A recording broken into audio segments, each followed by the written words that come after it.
अजनबी आहटों की सदाएं, अजनबी आहटों की सदाएं, जब सुलगती शाम की दहलीज पर, जब सुलगती शाम की दहलीज पर चुपके से उतरती हैं, चुपके से उतरती हैं, तो ताक पर रखा हुआ, तो ताक पर रखा हुआ एक बुझा सा दिया गुनगुनाता है,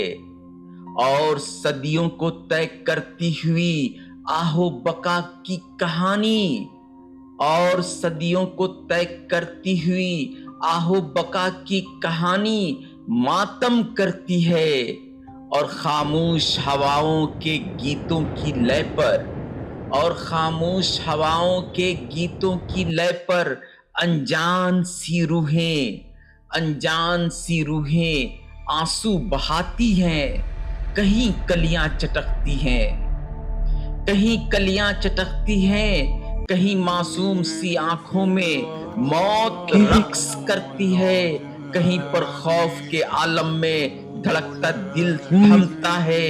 हजारों ख्वाब जलते हैं, हजारों ख्वाब जलते हैं, सुनहरी ख्वाहिशों के गर्दाब में चीखें उभरती हैं। अजब हू का आलम है, अजब हू का आलम है, अब बस लाशें जिंदा हैं, अब बस लाशें जिंदा हैं, कहीं इंसान किसी इम्कान से आगे,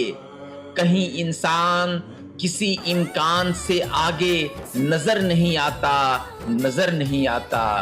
नजर नहीं आता। शुक्रिया दोस्तों, फिर मिलते हैं किसी दूसरी वीडियो में, तब तक के लिए खुदा हाफिज।